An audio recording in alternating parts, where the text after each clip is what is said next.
Avant de commencer mon histoire, j'ai du mal à atteindre 1000 abonnés. Je supplie toutes les grand-mères de m'aider à m'abonner pendant que je partage mon histoire. Mes doigts noueux tremblaient tandis que je m'agrippais au bord de mon déambulateur.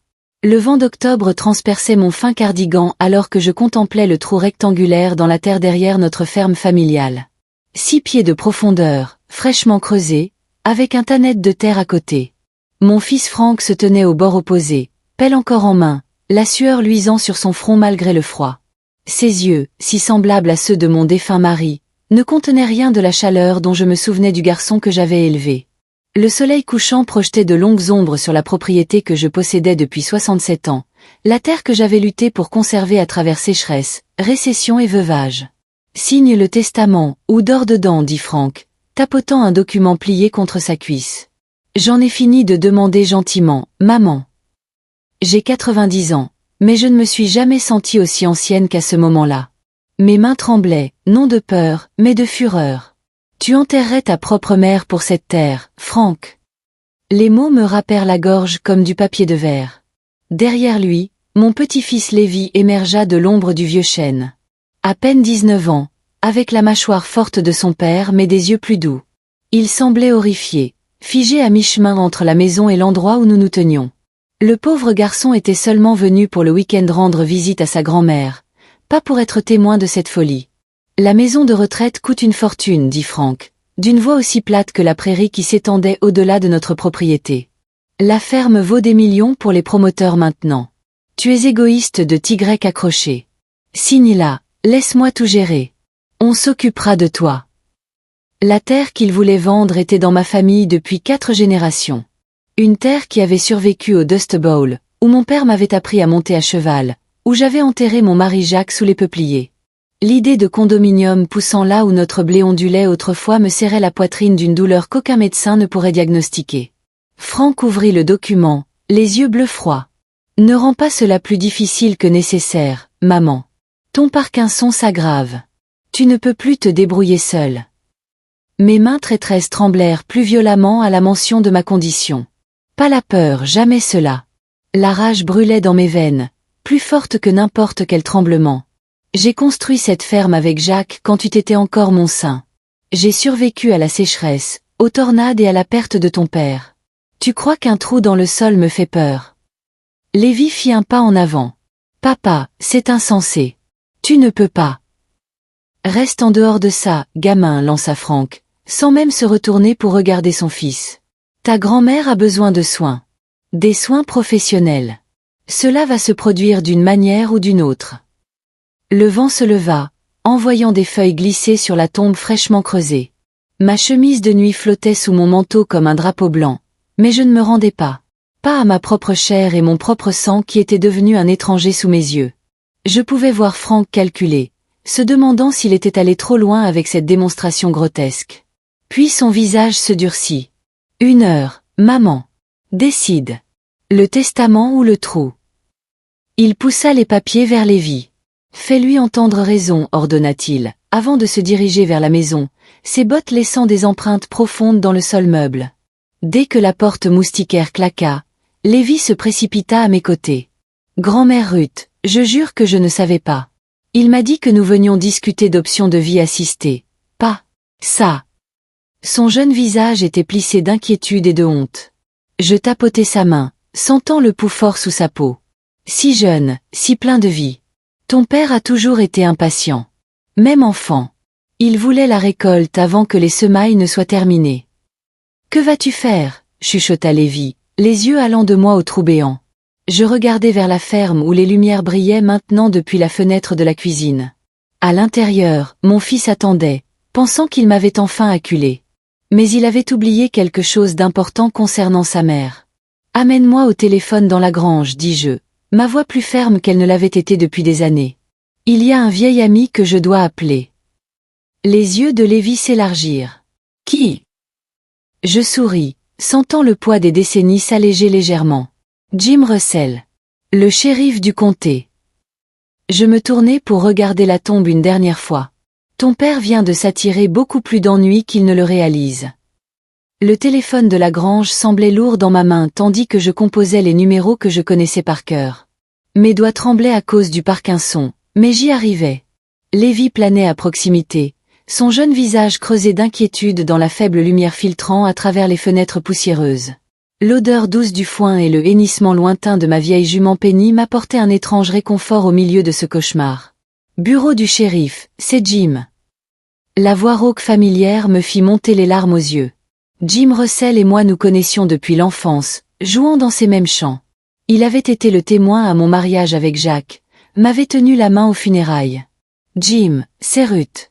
J'ai besoin d'aide. Ma voix se brisa, et soudain le poids de ce qui se passait s'abattit sur moi. Mon fils Frank a perdu la tête. Il a creusé une tombe dans mon jardin et menace de m'y mettre si je ne cède pas la ferme. Le silence à l'autre bout s'étira un moment. Ruth, tu es sûre de ça? Ça ne ressemble pas à Frank. Je regarde le trou en ce moment même par la fenêtre de la grange. Jim. Mon petit-fils Lévi est ici avec moi. Il a tout vu. La voix de Jim se durcit. Reste où tu es. Je serai là dans 15 minutes. Ne le confronte pas à nouveau. En raccrochant, le visage de Lévi était blême. Il ira en prison, n'est-ce pas, mon père? Je n'avais pas pensé aussi loin. Prison. Mon fils unique derrière les barreaux parce qu'il avait menacé d'enterrer sa propre mère vivante. Comment en étions-nous arrivés là? Mon esprit dériva vers Frank enfant, aidant son père à réparer les clôtures, son petit visage sérieux de concentration. Le même visage qui m'avait regardé à travers une tombe fraîchement creusée, froid comme l'hiver. Je ne sais pas, Lévi, répondis-je honnêtement. Mais ce qu'il a fait n'est pas quelque chose que je peux ignorer. Lévi s'affaissa contre le mur de la grange, glissant jusqu'à s'asseoir sur le sol de terre battue. J'aurais dû voir venir cela. Il parlait de la ferme et des promoteurs depuis des mois. Disait qu'elle valait des millions maintenant avec la ville qui s'étend par ici. Un frisson me parcourut qui n'avait rien à voir avec l'air d'octobre. A-t-il eu des problèmes d'argent? La question était comme de la cendre dans ma bouche. Lévi hocha lentement la tête. Maman est partie l'année dernière à cause de ces jeux d'argent. Il doit de l'argent à des gens, grand-mère. Des gens dangereux. Il n'arrêtait pas de dire que cette ferme était la solution à tout. La révélation me frappa comme un coup physique. Mon fils, mon Frank, était tombé si bas sans que je le sache. J'avais été si concentré sur mes propres batailles contre le vieillissement et la maladie que j'avais manqué sa descente. Pourquoi ne me l'as-tu pas dit? Demandai-je, la douleur évidente dans ma voix. C'est mon père, dit simplement Lévi, comme si cela expliquait tout. Et peut-être que c'était le cas. Le crissement de pneus sur le gravier annonça l'arrivée de Jim. Par la porte de la grange, je pouvais voir Frank émerger sur le porche, la confusion cédant la place à la colère lorsqu'il reconnut la voiture de patrouille du shérif. Le temps sembla ralentir alors que Frank se précipitait soudainement vers la grange. Vers nous. Il arrive, chuchotai-je, la panique montant. Lévi, cache-toi. Mais mon petit-fils tint bon, se plaçant entre moi et la porte de la grange. Plus de fuite, grand-mère. Plus de secrets. La porte de la grange s'ouvrit violemment, la silhouette de Frank se découpant contre la lumière déclinante du jour. Dans sa main brillait quelque chose de métallique. Un pistolet. Que as-tu fait, maman? Gronda-t-il, les yeux sauvages. Tu as tout ruiné. Pose l'arme, Frank. Ma voix semblait plus forte que je ne me sentais. Derrière lui, je pouvais voir Jim approcher prudemment, sa propre arme dégainée. La grange, qui avait toujours été un lieu de travail et de chaleur, semblait maintenant un piège. La main de Frank tremblait, le pistolet oscillant entre pointé vers le sol et vers nous. Ses yeux étaient rouges, désespérés. Je n'avais jamais vu mon fils avoir l'air si acculé, même pas quand Jacques l'avait surpris à voler dans la corbeille de collecte à l'église quand il avait 12 ans. Tu ne comprends pas ce que tu as fait, dit-il, la voix se brisant. J'avais besoin que ça fonctionne. Ils me tueront si je ne paie pas. La voix de Jim trancha la tension. Baisse ton arme, Frank. Non. Le shérif se tenait dans l'embrasure, solide comme un chêne. Pendant un moment, je pensais que Frank pourrait vraiment tirer. Le regard dans ses yeux n'était pas seulement du désespoir, c'était l'imprudence d'un homme qui n'avait plus rien à perdre. Puis, aussi vite qu'elle était apparue, la combativité le quitta. L'arme s'abaissa, puis tomba sur le sol de terre avec un bruit sourd. « Je ne t'aurais jamais fait de mal, maman, dit-il, ses épaules s'affaissant. J'avais juste besoin que tu crois que je le ferais. » Alors que Jim s'avançait pour sécuriser l'arme et lire ses droits à Frank, Lévi mit son bras autour de mes épaules. Je me penchai vers lui, soudain épuisé jusqu'aux os. « Parle-moi de ces gens à qui tu dois de l'argent, dit Jim, après avoir menotté mon fils. Non, mon temps, tout. Frank rit amèrement. Tu penses pouvoir me protéger d'eux? Raymond Watts ne négocie pas, Jim. Tu le sais aussi bien que n'importe qui dans ce comté. Le nom me frappa comme un seau d'eau glacée. Raymond Watts. Le promoteur qui achetait des fermes tout autour de nous depuis 5 ans. L'homme dont le père avait été le plus grand rival de mon mari, dont la famille avait essayé de nous chasser de notre terre pendant la sécheresse de 54. Combien lui dois-tu? Demandai-je, ma voix à peine audible. Frank évitait mon regard. 800 000. Lévi octa. Jim marmonna un juron. Je regardais simplement mon fils, cet étranger qui s'était mis dans un tel pétrin qu'il avait menacé sa propre mère. Il a avancé l'argent pour mon projet immobilier à Kansas City, continua Frank, les mots se bousculant maintenant. Le projet a échoué. Il a dit qu'il effacerait la dette si je pouvais lui livrer cette ferme. Il veut construire une station balnéaire ici. La vue sur le lac, les collines ondulantes, c'est un terrain de choix. Et si tu ne pouvais pas livrer? Demanda Jim. Les yeux de Frank se remplirent de larmes. Il a dit qu'il commencerait par mes doigts, puis passerait à Lévi. Mon petit-fils se raidit à côté de moi. C'était la première fois qu'il entendait parler de la menace contre lui. Je serrai sa main, essayant d'apporter un certain réconfort bien que je n'en ressentisse aucun moi-même. Alors tu as décidé de terroriser ta mère de 90 ans à la place, dit Jim, le dégoût évident dans sa voix. La menacer de l'enterrer vivante si elle ne cédait pas son droit de naissance. J'étais désespéré, cria Frank. Tu ne sais pas de quoi ces gens sont capables. Oh, je sais exactement de quoi la famille Watts est capable, dis-je. Les souvenirs affluents, des souvenirs que j'avais enterrés presque aussi profondément que la tombe que Frank avait creusée. Ton père et moi les avons déjà affrontés. La différence, c'est que nous étions ensemble. Jim guida Frank vers la porte. Nous aurons besoin de déclarations de vous deux, dit-il à Lévi et à moi. Puis je posterai un adjoint ici cette nuit. Comme il marchait vers la voiture de patrouille, Frank me regarda par-dessus son épaule. Pendant un instant, je vis le garçon qu'il avait été, effrayé, plein de remords, cherchant le pardon de sa mère. Mais ce garçon avait disparu depuis longtemps, remplacé par un homme qui avait franchi des lignes qui ne pouvaient être effacées. Après leur départ, Lévi m'aida à retourner à la maison. Nous nous assîmes à la table de la cuisine, la même table où Frank avait pris ses repas d'enfance, où il avait fait ses devoirs, où il avait annoncé qu'il rejoignait l'armée contre la volonté de son père. Il y a quelque chose que je dois te montrer, dis-je à Lévi, ma décision prise. Quelque chose enterré encore plus profondément que ce trou que ton père a creusé. Je pointai vers la lame de plancher branlante près du garde-manger, celle que Jacques avait installée spécialement il y a toutes ces années. Soulève ça, mon fils. Il est temps que tu apprennes la véritable histoire de cette terre, et pourquoi Raymond Watts ne la possédera jamais, jamais. Lévi enfonça ses doigts dans le bord de la planche, tirant vers le haut jusqu'à ce qu'elle cède avec un gémissement de bois ancien. La cavité en dessous était sombre, mais je pouvais distinguer le contour de la boîte métallique que Jacques et moi y avions placée 47 ans auparavant. « Qu'est-ce que c'est » demanda Lévi, soulevant la boîte couverte de poussière. « Des munitions, dis-je simplement. Contre la famille Watts. » Mes mains tremblaient trop pour manipuler la combinaison, alors je récitai les chiffres à Lévi. 18-42-7, l'anniversaire de ton grand-père. Le verrou cliqua, et Lévi souleva le couvercle. À l'intérieur se trouvait une pile de papier jauni, un petit journal en cuir, et une vieille photographie Kodak de 2 hommes debout près d'une clôture de barbelés. L'un était Jacques, jeune et beau en salopette.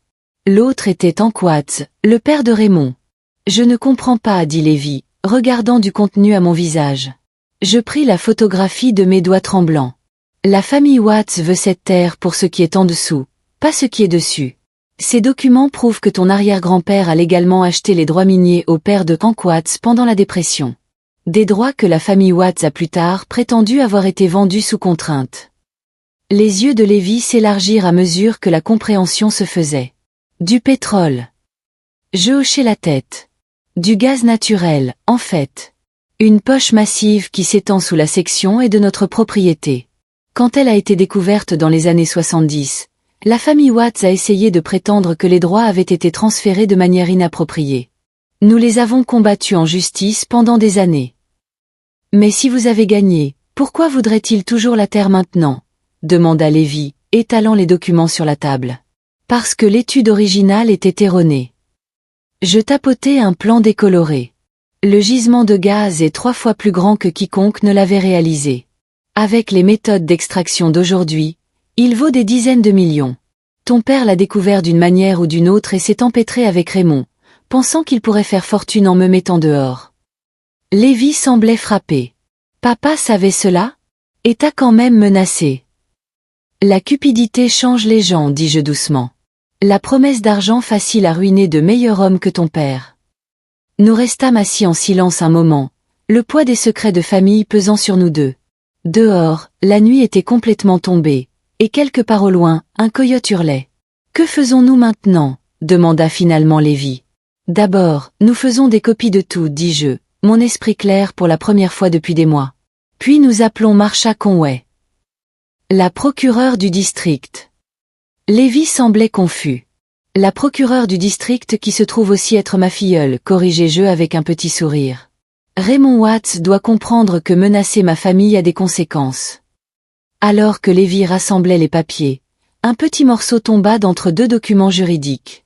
Il le ramassa, son expression changeant en le lisant. « Grand-mère, c'est une lettre de mon père pour toi.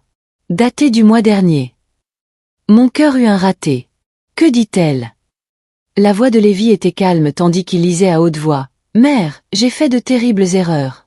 Raymond Watts m'a acculé.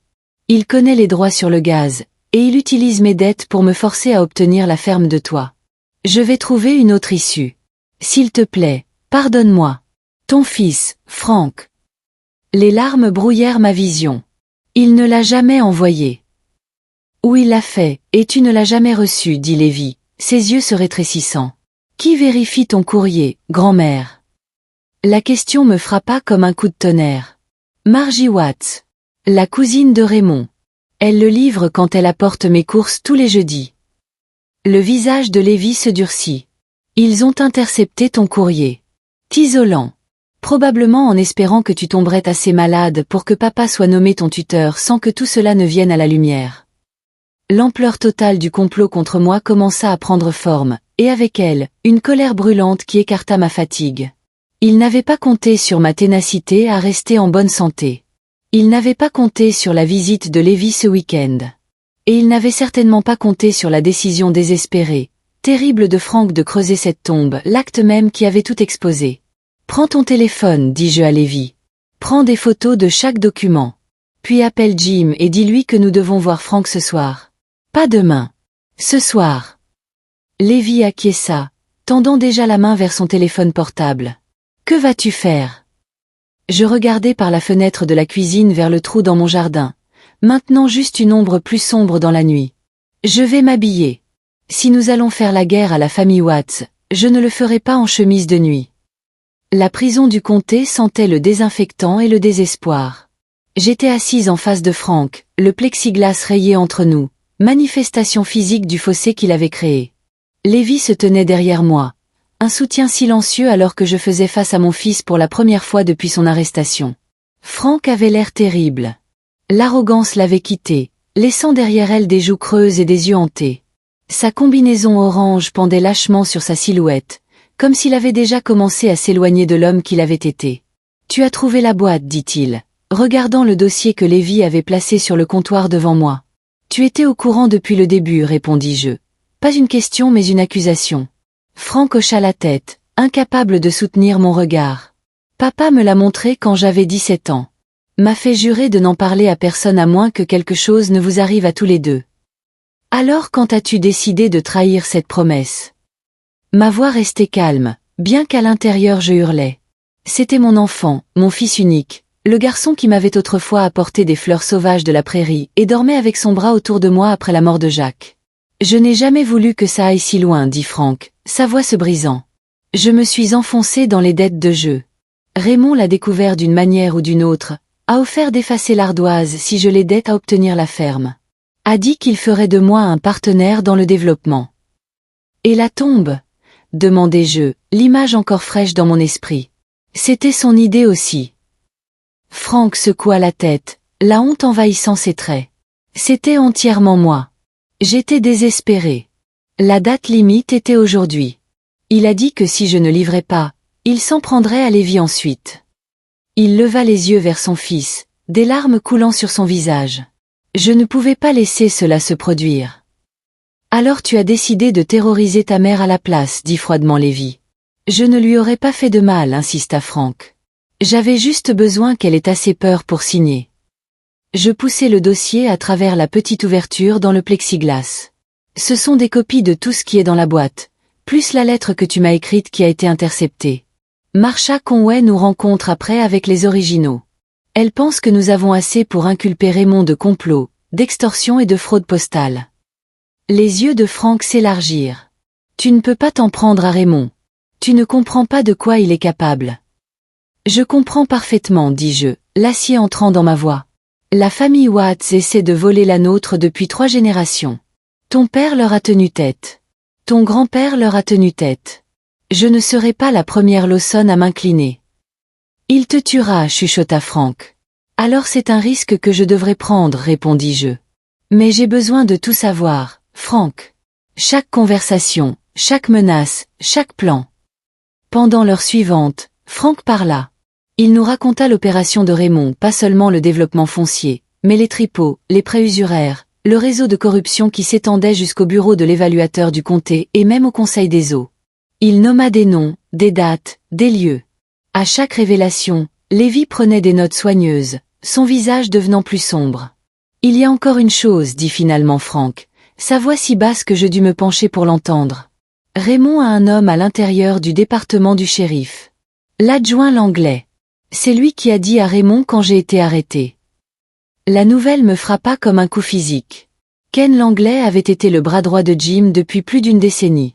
S'il était corrompu, nous ne pouvions faire confiance à personne dans le département. Nous devons le dire à Jim, dit immédiatement Lévi. Franck secoua violemment la tête. Pas encore. Raymond a des yeux partout. Si Langlais soupçonne que vous savez, vous n'arriverez jamais vivant au bureau de Conway.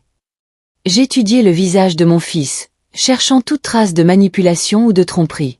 Mais tout ce que je vis était une peur authentique, pas pour lui-même, mais pour nous. Que suggères-tu ? Demandai-je finalement. Laisse-moi t'aider, dit Franck, se penchant en avant.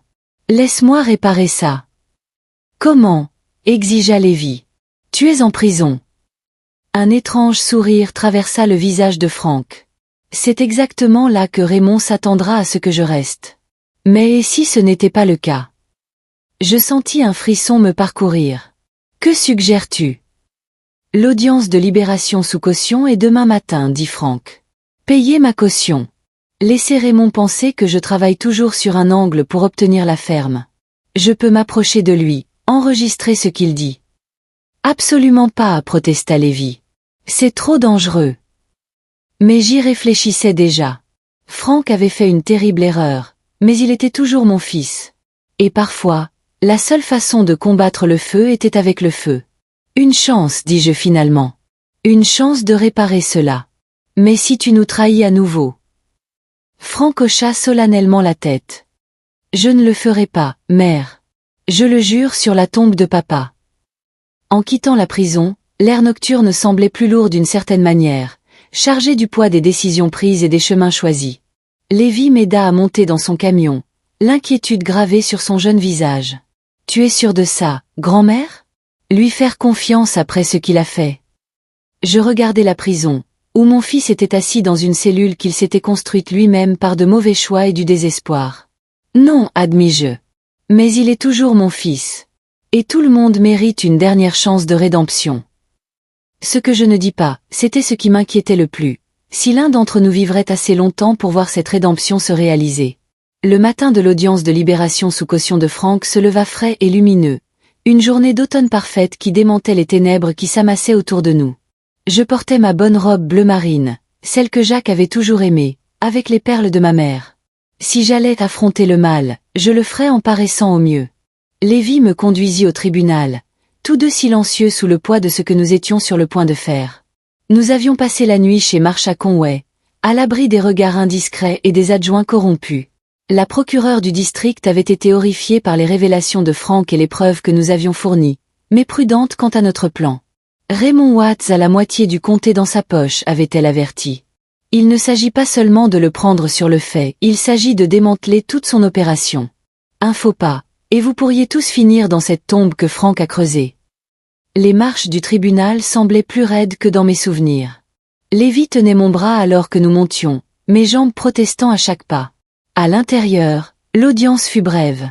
Frank se tenait devant le juge, tête baissée, tandis que Marsha plaidait pour une caution raisonnable malgré les accusations graves. Le juge, une femme que je connaissais depuis qu'elle était une fille vendant des biscuits de Girl Scout à ma porte, fixa la caution à 50 000 $.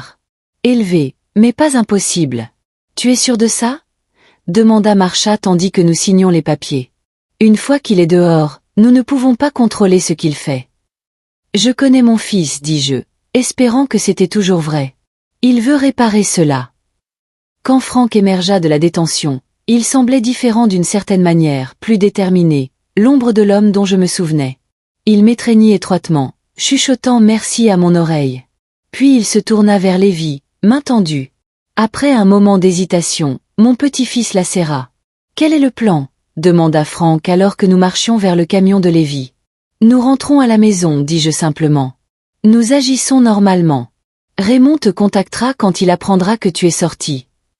Et quand il le fera. » La voix de Frank contenait un tremblement de peur sous la résolution. Je tapotai mon sac à main, où un petit dispositif d'enregistrement que Marsha avait fourni était prêt. « Tu portes ceci. Tu l'amènes à parler des menaces, des droits sur le gaz, tout. Ensuite, nous apportons tout à Jim après avoir traité avec l'adjoint Langlais. » Le trajet de retour à la ferme était tendu, l'air dans le camion épais de mots non prononcés.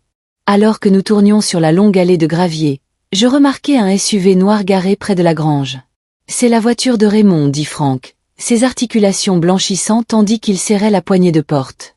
Lévi ralentit le camion. « Devrions-nous faire demi-tour ?»« Non, dis-je fermement. Nous savions que cela arriverait. Finissons-en. » Raymond Watts se tenait sur mon Porsche comme s'il le possédait déjà, un homme grand dans la cinquantaine avec des cheveux striés d'argent et un costume sur mesure qui criait l'argent. À côté de lui se dressait un homme plus jeune bâti comme un linebacker, ses yeux cachés derrière des lunettes noires malgré le jour nuageux. « Bienvenue chez toi, Frank, appela Raymond alors que nous nous arrêtions. Et Madame Lawson, toujours un plaisir. Le jeune Lévi aussi, toute la famille réunie à nouveau. Comme c'est touchant. » Je redressai mon dos en sortant du camion, refusant de montrer de la faiblesse. « C'est une propriété privée, Monsieur Watts. Vous êtes en infraction. » Raymond sourit, l'expression n'atteignant jamais ses yeux. « Je vérifie juste mon investissement. J'ai entendu dire que Frank avait eu un petit malentendu avec la loi.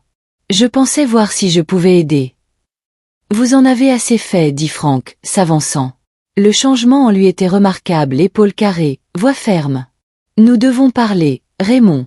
En privé. » « Bien sûr, accepta Raymond avec douceur.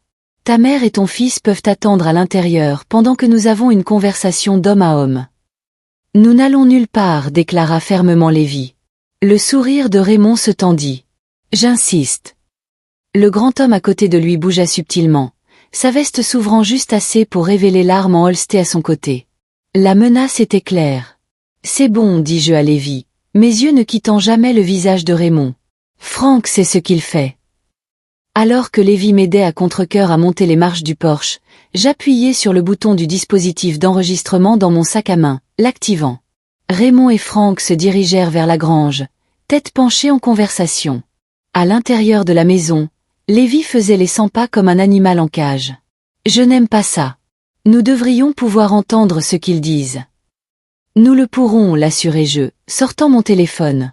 Marsha m'a montré comment connecter l'enregistreur à cette application.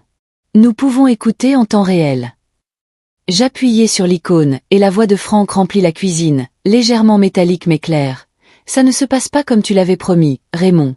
J'ai failli tuer ma propre mère pour toi. »« Ne sois pas dramatique, répondit Raymond.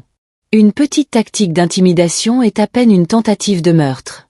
D'ailleurs, tu es sorti maintenant. Cela signifie que tu as trouvé un moyen de payer la caution. Est-ce que la chère vieille maman a aidé pour ça? Elle ne soupçonne rien, dit Franck, sa voix convaincante même pour moi. Elle pense que j'ai eu une dépression nerveuse. Que je suis désolé. Et l'es-tu? Demanda Raymond, son ton dangereux. Désolé, je veux dire. Il y eut une pause, et mon cœur s'arrêta presque. Puis Franck rit, un son froid que je n'avais jamais entendu de lui auparavant. Désolé de m'être fait prendre, peut-être. Mais pas désolé pour le plan. La ferme vaut des millions, et je veux ma part. J'ai juste besoin de plus de temps pour la convaincre de signer. Lévi me regarda, l'horreur dans ses yeux. Je levai une main, l'exhortant silencieusement à attendre, à faire confiance. Tu es à court de temps, dit catégoriquement Raymond. J'ai la commission de zonage qui vote la semaine prochaine. J'ai besoin que cette terre soit sécurisée avant cela. C'est une vieille femme avec Parkinson, argumenta Franck. Une bonne chute, et je suis son tuteur légal. Donne-moi 3 jours. Mon sang se glaça devant la façon désinvolte dont mon fils discutait de ma potentielle blessure. Lévi fit un geste pour éteindre le téléphone, mais je l'arrêtai. Nous devions tout entendre. 2 jours, contra Raymond. Et cette fois, plus de jeux avec des tombes vides.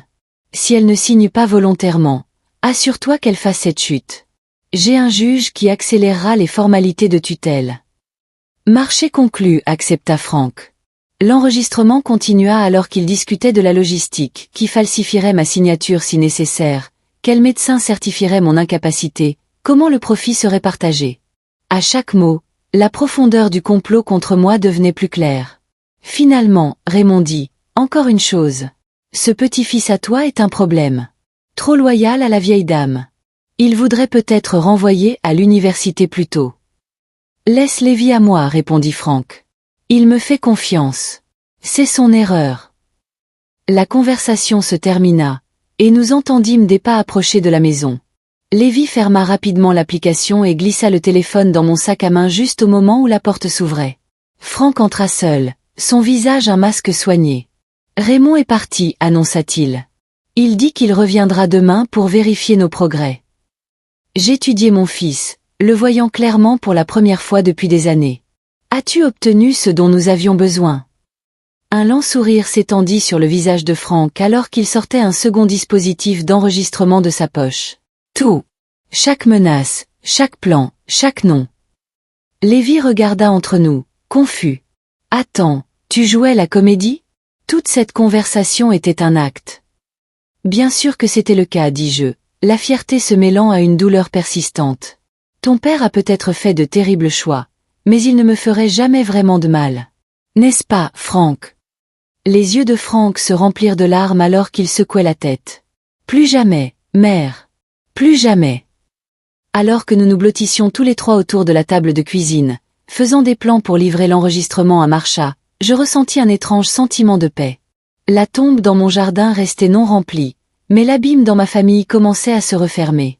Puis le téléphone sonna.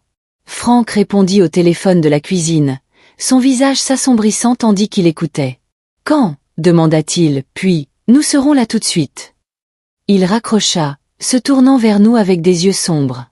C'était Marcha. Quelqu'un s'est introduit dans son bureau la nuit dernière. Toutes les copies que nous avons faites des documents ont disparu. Mon estomac chuta. Les originaux. En sécurité, assura Franck. Elle les a dans son coffre personnel chez elle. Mais quelqu'un sait que nous construisons un dossier. Lévi frappa du poing sur la table. L'adjoint l'anglais. Il a dû surveiller son bureau. C'est pire, continua Franck. Jim Russell a été trouvé inconscient dans sa voiture de patrouille il y a 1 heure. Frappé par derrière. Il est à l'hôpital. La nouvelle de l'attaque de Jim fit passer une vague de peur en moi. Mon plus vieil ami, l'homme qui avait promis de nous protéger, était maintenant allongé dans un lit d'hôpital. Sans lui, le département du shérif était effectivement sous le contrôle de Raymond par l'intermédiaire de l'anglais. Nous devons sortir d'ici, dit immédiatement Lévi. Grand-mère n'est pas en sécurité. Je secouai fermement la tête. Je ne fuis pas ma propre maison. Pas maintenant, pas jamais. Franck s'agenouilla à côté de ma chaise, prenant mes mains tremblantes dans les siennes. Mère, il ne s'agit plus de tenir bon maintenant. Raymond sait que nous sommes sur sa piste. Il viendra pour nous tous maintenant. Alors nous serons prêts, insistai-je. J'ai passé 90 ans sur cette terre, la plupart d'entre eux sur cette ferme. Si Raymond Watts la veut, il devra la prendre de mes mains froides et mortes. La détermination dans ma voix dut les convaincre. Frank et Lévy échangèrent des regards, puis acquiescèrent. D'accord, dit Frank. Mais nous faisons cela à ma façon. Je sais comment Raymond opère. Pendant l'heure suivante, nous transformâmes ma paisible ferme en forteresse. Frank vérifia toutes les serrures, renforçant la porte arrière avec une lourde chaise en chêne. Lévy déplaça mon lit au rez-de-chaussée dans la salle de couture, loin des fenêtres. Nous rassemblâmes des lampes de poche, des bougies et le vieux fusil de chasse que Jacques gardait dans le placard du hall. Raymond ne viendra pas lui-même, expliqua Frank tout en chargeant le fusil. Il enverra ses hommes d'abord. Probablement ce soir, pendant que nous dormons. Et si on appelait la police d'État, suggéra Lévy. Frank secoua la tête. Trop risqué avec l'anglais toujours dehors. Il pourrait intercepter l'appel ou les envoyer sur une fausse piste. Non, nous devons livrer les preuves directement à Marcia, et elle remontera la chaîne. J'irai, se porta volontaire Lévy. Non, dirent Frank et moi simultanément. Tu restes ici avec ta grand-mère, continua Frank. Je prendrai les enregistrements et les documents originaux à Marcia. Je sais comment éviter d'être suivi. Lévy semblait prêt à argumenter, mais je posai ma main sur son bras. Ton père a raison. Il connaît l'opération de Raymond. Et j'ai besoin de toi ici, Lévy. Au crépuscule, Frank se prépara à partir. Je l'étreignis étroitement, inhalant son odeur familière, savon et sueur et la faible trace persistante de mon Jacques. À ce moment, il était à nouveau mon petit garçon, brave et bon. Sois prudent, chuchotai-je. Verrouille tout derrière moi, instruisit-il. N'ouvre la porte à personne sauf à moi ou Marcia. Je serai de retour avant le matin. Après le départ de Frank, Lévy et moi nous assîmes dans la cuisine, le fusil sur ses genoux, mes mains décortiquant méthodiquement des noix de la récolte de l'automne dernier, une tâche machinale pour garder mes doigts occupés et mes pensées de tournoyer. Penses-tu que papa a vraiment changé? Demanda soudainement Lévy. Ou essaie-t-il juste de se sauver lui-même? Je considérai la question, voulant donner à mon petit-fils la réponse honnête qu'il méritait. Je pense que ton père a perdu son chemin pendant un moment. Le désespoir peut pousser les bonnes personnes à faire des choses terribles. Mais creuser cette tombe pourrait avoir été la meilleure chose qu'il ait jamais faite. Comment peux-tu dire ça? Lévy semblait choqué. Parce que cela a mis tout au grand jour, expliquai-je. Les secrets, les menaces, les mensonges, ils ne peuvent pas survivre à la lumière. Quoi qu'il arrive maintenant, au moins nous y faisons face ensemble. Les heures passèrent lentement. Lévy insista pour que j'essaie de dormir pendant qu'il montait la garde, mais le repos m'échappait. Chaque craquement de la vieille maison, chaque murmure du vent à travers les avant-toits me faisait me redresser, le cœur battant. Juste après minuit, des phares balayèrent le mur du salon. Lévy éteignit immédiatement notre lampe, se déplaçant silencieusement vers la fenêtre. 2 véhicules, rapporta-t-il à voix basse. SUV noir et un pick-up. Raymond, chuchotai-je. Lévy secoua la tête. Impossible à dire. Ils se sont arrêtés au bout de l'allée. Des hommes descendent. Je tendis la main vers mon déambulateur, mais Lévy me repoussa doucement dans ma chaise. Reste ici, grand-mère. Je vais surveiller depuis la pièce avant. Les minutes s'étirèrent comme des heures tandis que nous attendions dans l'obscurité. Je pouvais entendre de doux pas dehors, se déplaçant autour du périmètre de la maison. Testant les fenêtres. Vérifiant les portes. Puis, silence. Ils se sont arrêtés, chuchota Lévy depuis la porte. Un craquement sec fendit la nuit, le son de verre brisé venant de l'arrière de la maison. Lévy leva le fusil, se dirigeant vers le bruit. Lévy, non, sifflai-je, mais il était déjà dans le couloir. Un autre fracas, plus fort cette fois. La porte arrière se brisant. Des pas lourds dans ma cuisine. La voix de Lévy, forte et claire, ça suffit. J'ai un fusil. Une voix d'homme répondit, basse et menaçante. Pose-le, gamin. Nous sommes juste ici pour parler à ta grand-mère. Sortez de notre maison, exigea Lévy. Je saisis mon déambulateur, me mettant debout. Je ne me tapirai pas dans l'obscurité pendant que mon petit-fils affrontait le danger seul. C'est bon, Lévy, appelai-je, ma voix plus ferme que mes jambes tandis que je me traînais vers la cuisine. Laisse-moi leur parler. La lumière de la cuisine s'alluma, m'aveuglant momentanément. Quand ma vision s'éclaircit, je vis 3 hommes debout dans ma cuisine. 2 étaient clairement des brutes, grands hommes sans expression avec des yeux morts. Mais le 3e, un homme mince dans la trentaine avec un badge attaché à sa ceinture, glaça mon sang. L'adjoint Ken Langlais sourit mince. « Bonsoir, Madame Lawson. Désolé pour la porte, mais nous avons reçu un rapport de perturbation. Devions nous assurer que vous étiez en sécurité. » Lévy gardait le fusil braqué sur eux, son jeune visage fixé dans des lignes sinistres. « Vous êtes en infraction, adjoint. Et ce ne sont pas des véhicules du comté dehors. » Le sourire de l'Anglais ne vacilla pas. « Pose le fusil, fils. Tu ne veux pas ajouter l'agression contre un officier au problème de ta famille. »« Que voulez-vous » demandai-je, bien que je le sache déjà. « Juste de la coopération, madame. » L'Anglais fit un geste vers la table de cuisine. « Pourquoi ne nous asseyons-nous pas tous pour discuter du malentendu avec votre fils? Je suis sûr que nous pouvons tout clarifier sans impliquer les tribunaux. »« Mon fils n'est pas ici, dis-je. »« Nous savons, répondit l'une des brutes. Nous l'avons croisé sur l'autoroute.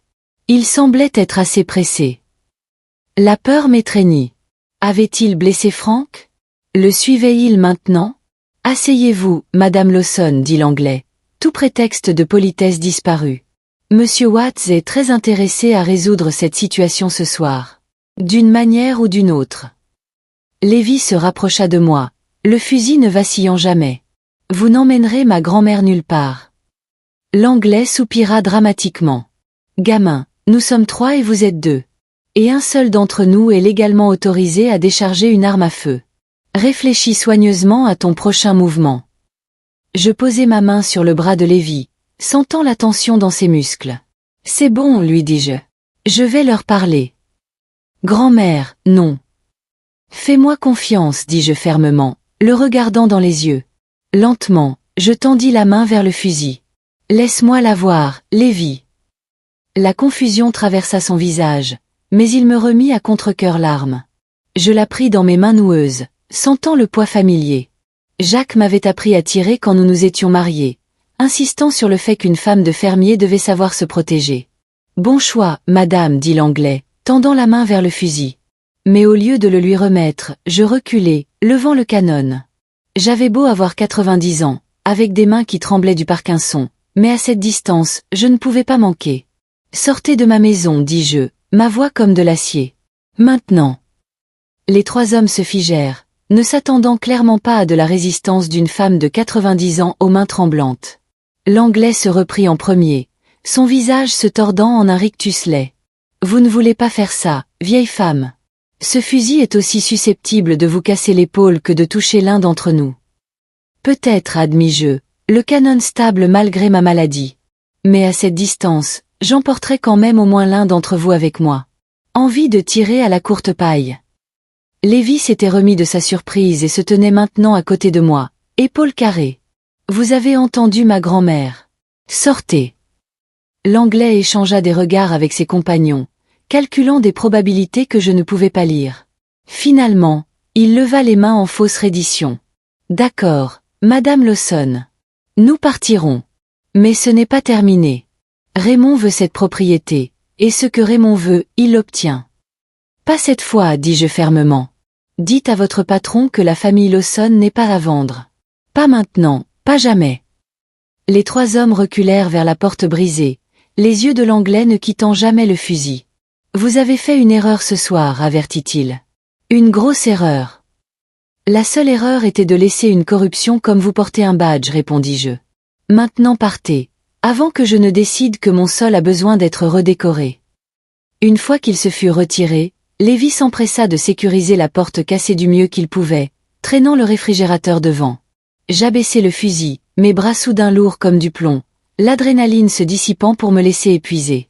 C'était incroyable, grand-mère, dit Lévy, m'aidant à m'asseoir sur une chaise. Mais ils reviendront. Avec plus d'hommes. Je sais, soupirai-je, sentant chacune de mes 90 années. Aide-moi à aller à la grange. Il y a un téléphone fixe là-bas que l'Anglais ne connaît pas.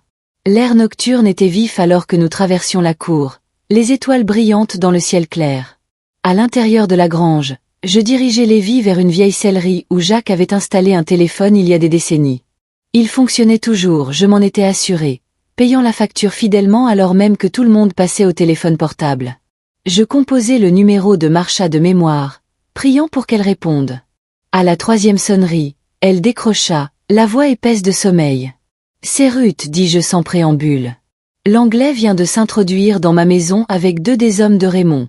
Franck est parti il y a des heures avec les preuves. Est-il arrivé jusqu'à toi ?» Non, Marcha semblait maintenant complètement réveillé. Il n'a pas appelé ni ne s'est présenté. Ruth, si l'Anglais fait des mouvements, quelque chose s'est passé.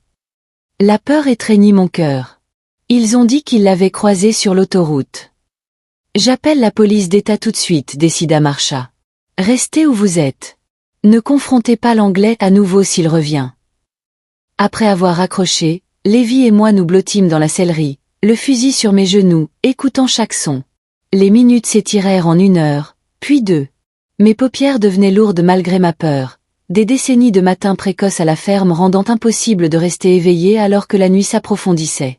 J'ai dû m'assoupir car je me réveillais en sursaut avec Lévi secouant mon épaule. « Des phares, chuchota-t-il. Ils arrivent vite. » Saisissant le fusil, je me mis difficilement debout. Nous ne pouvions pas courir, mes vieilles jambes ne me porteraient pas loin. Nous devrions tenir notre position ici, dans la grange où Jacques avait appris à Franck à traire les vaches, où nous avions célébré les récoltes et traversé les tempêtes. Le véhicule dérapa pour s'arrêter dehors. Des portières de voiture claquèrent. De multiples pas approchèrent rapidement. « Mets-toi derrière moi, dis-je à Lévi, levant à nouveau le fusil. La porte de la grange s'ouvrit.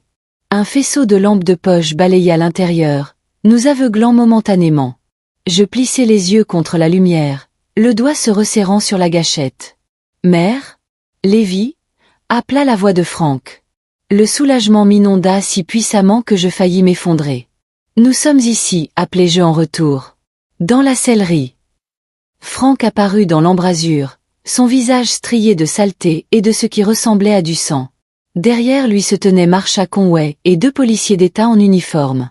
« Dieu merci, souffla Franck, se précipitant pour nous étreindre tous les 2. Les hommes de l'Anglais m'ont fait sortir de la route.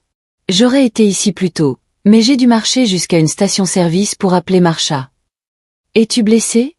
demandai-je, le scrutant pour des blessures. « Juste des égratignures, m'assura-t-il. Mais j'ai perdu les enregistrements dans l'accident. » Mon cœur sombra. Sans ces preuves, ce serait notre parole contre celle de Raymond et dans ce comté, ce n'était pas un combat que nous pouvions gagner. Marcha s'avança. « La police d'État sécurise ta maison, Ruth. Nous avons trouvé des preuves d'entrée forcée, ce qui nous donne motif à arrêter l'Anglais. Mais sans les enregistrements. Nous avons toujours les documents originaux, lui rappelai-je. Les droits miniers, la lettre menaçante que Franck a écrite. Pas suffisant, dit Franck d'un air sombre. Pas pour Raymond.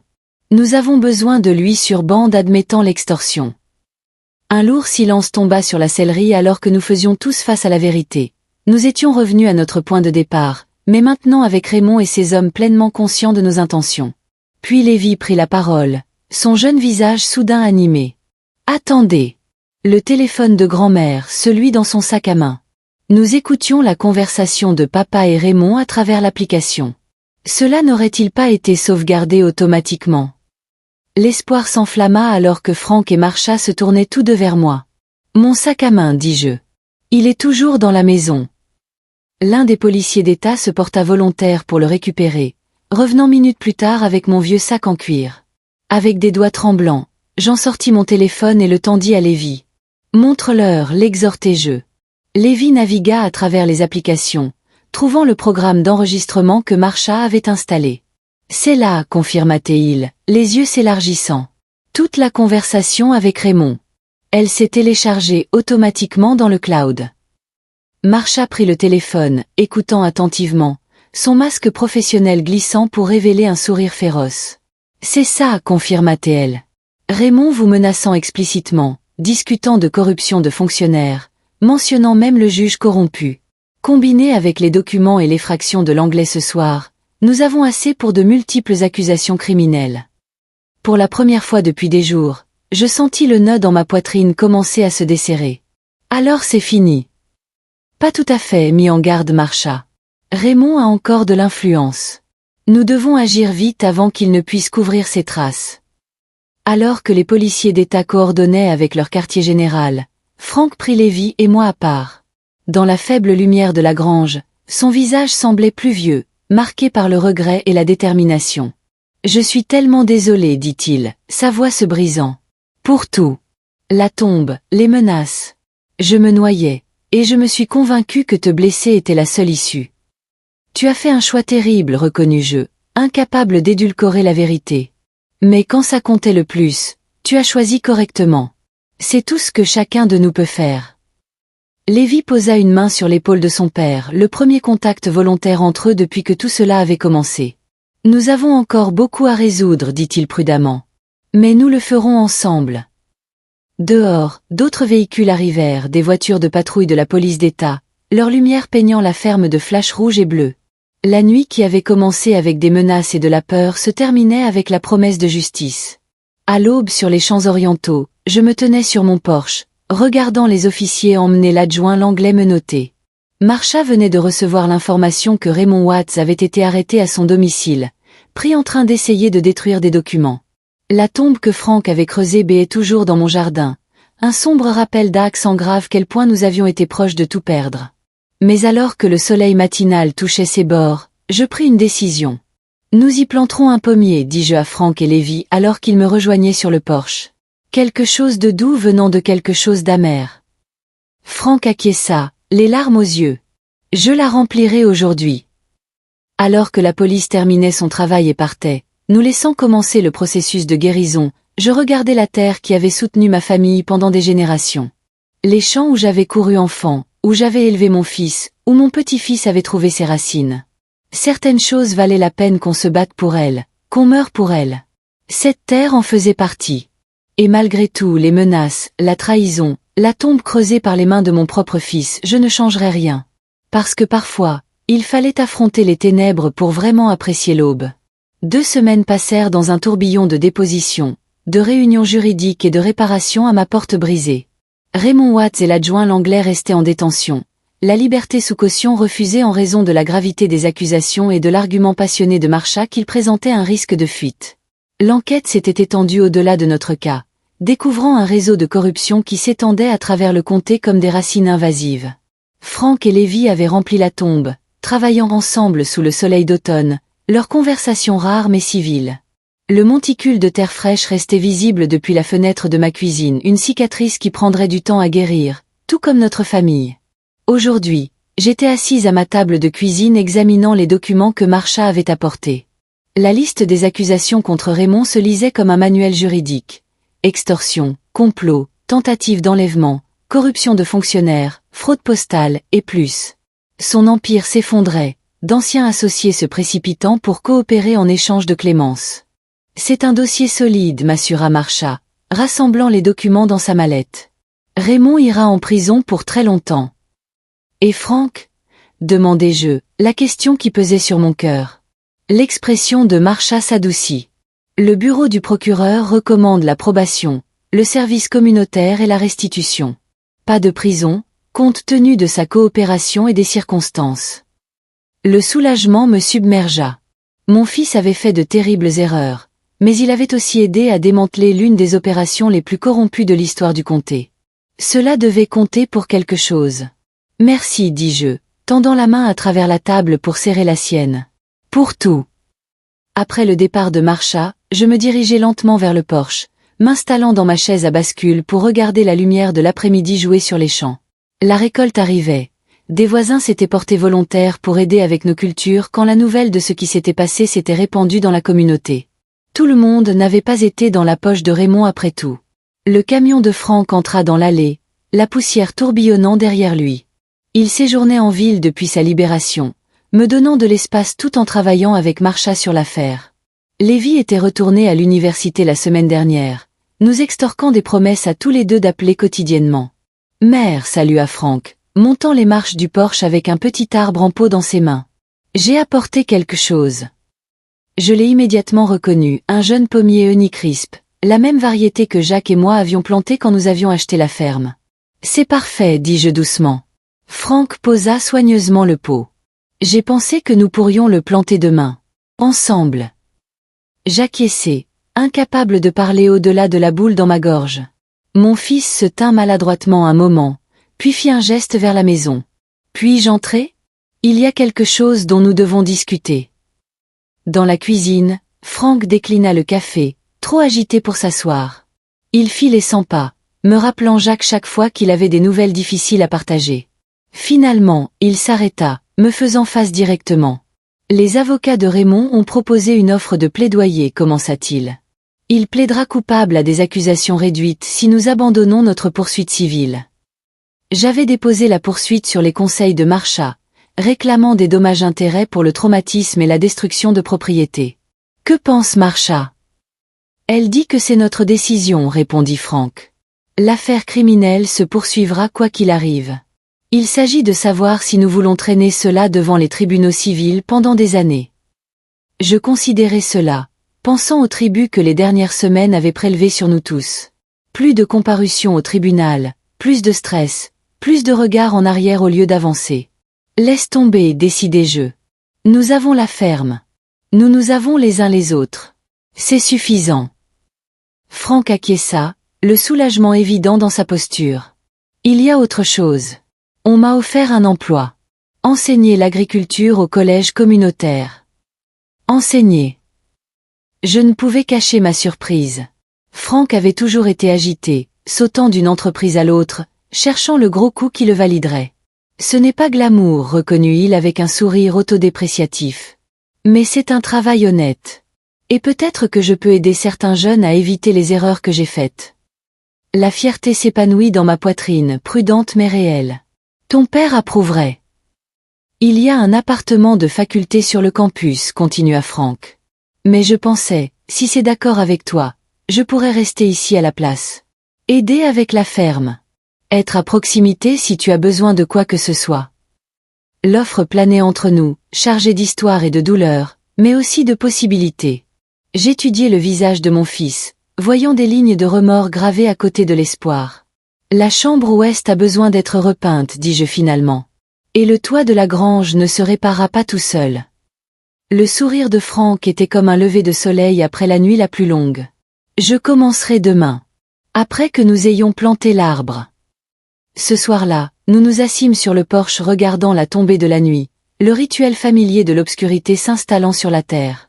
Frank avait préparé le dîner, rien de fancy, juste du pain de viande et des pommes de terre, mais c'était le premier repas que nous partagions sans tension depuis que cette épreuve avait commencé. « Penses-tu que nous reviendrons un jour à la normale ?»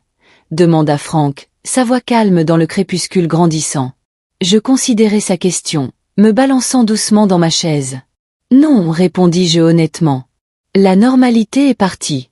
Mais peut-être pouvons-nous construire quelque chose de mieux à sa place. » Une étoile filante traversa le ciel, brillante, éphémère, belle. Je fis un vœu, quelque chose que je n'avais pas fait depuis que j'étais une fille. « Que as-tu souhaité ?» demanda Frank, me surprenant dans l'acte enfantin. Je souris, sentant la paix s'installer sur moi comme une couverture familière. C'est entre moi et l'étoile. Mais tandis que l'obscurité enveloppait la ferme et que les premiers grillons commençaient leur chœur nocturne, je pensais à mon souhait, non pas que le passé soit défait, mais pour la force d'embrasser ce qui viendrait ensuite. Pour que Frank trouve la rédemption non dans des gestes grandioses mais dans des choix quotidiens. Pour que Lévi perpétue le meilleur de l'héritage de notre famille tout en laissant le pire derrière. Et pour moi-même, dans le temps qu'il me restait, la sagesse de pardonner sans oublier, d'aimer sans condition, et de reconnaître que parfois les tombes les plus profondes que nous creusons sont celles que nous remplissons de nos propres peurs et regrets.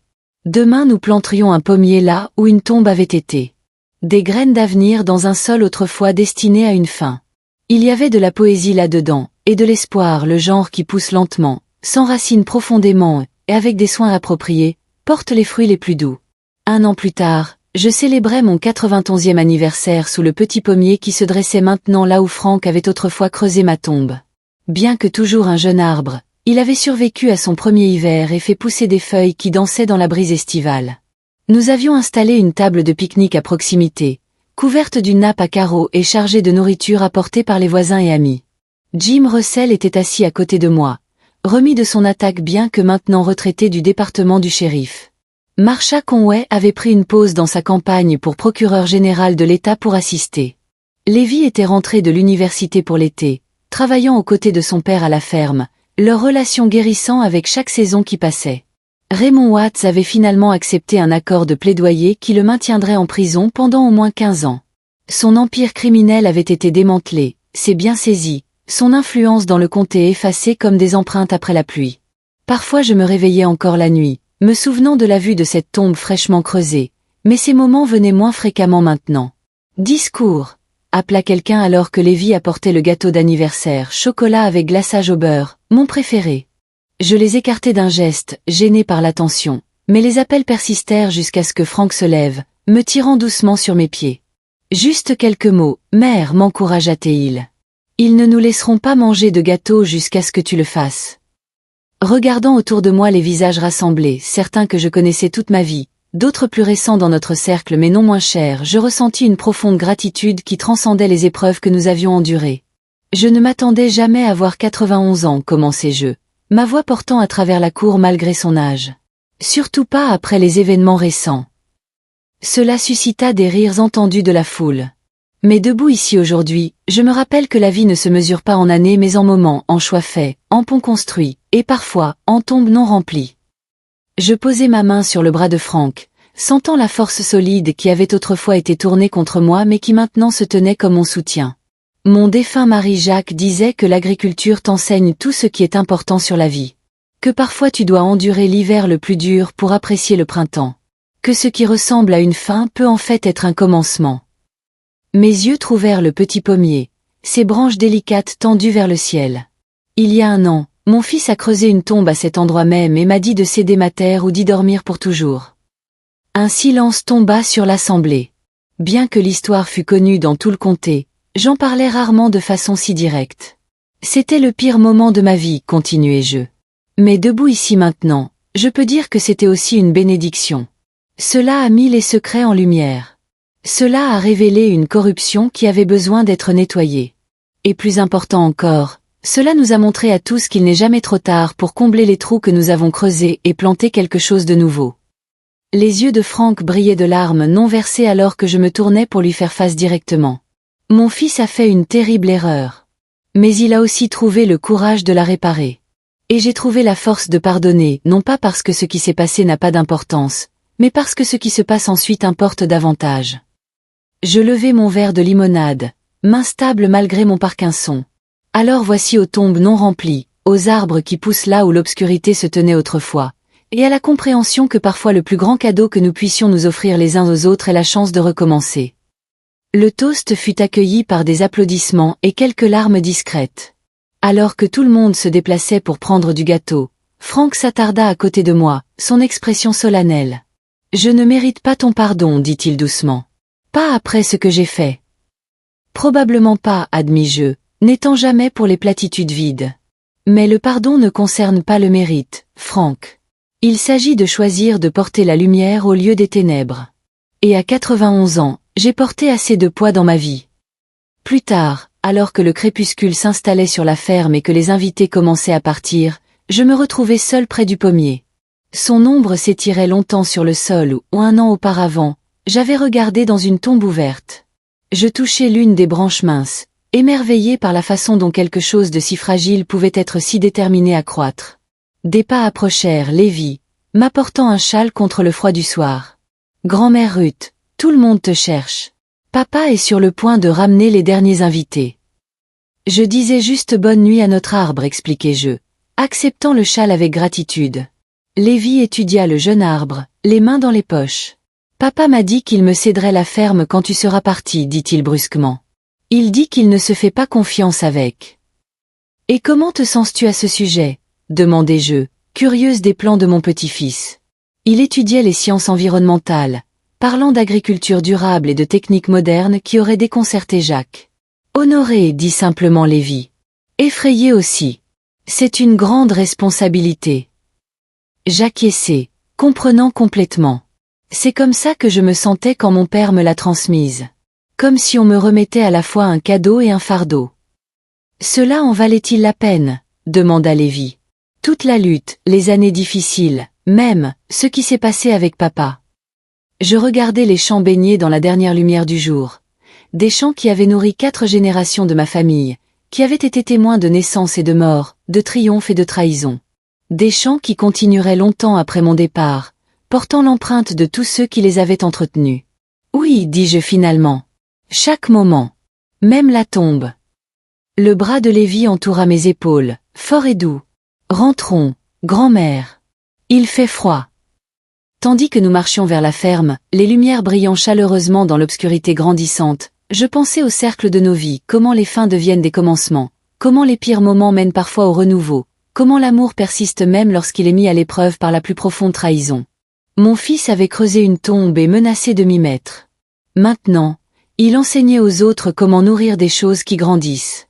Il avait comblé le trou qu'il avait fait, à la fois littéralement et figurativement, le remplaçant par quelque chose qui porterait des fruits longtemps après que nous soyons tous partis. Si ce n'était pas la rédemption, je ne savais pas ce que c'était. À l'intérieur, Franck attendait sur le porche, silhouetté contre la lumière de la cuisine. Nous voyant approcher, il tint la porte ouverte, son visage paisible d'une manière que je n'avais pas vue depuis qu'il était un garçon. « Tout va bien ?» demanda-t-il. « Oui, répondis-je, le pensant complètement pour peut-être la première fois en un an. Tout est exactement comme il devrait être. » Et comme je franchissais le seuil de la maison que j'avais lutté si fort pour garder, je ressentis un sentiment d'achèvement. Le cercle s'était refermé. Les blessures s'étaient cicatrisées. La tombe restait non remplie, non pas avec mon corps, mais avec toute la peur et la colère et la trahison qui avaient menacé de nous enterrer. À sa place se dressait un pommier. Petit maintenant, mais devenant plus fort chaque jour. Tout comme nous.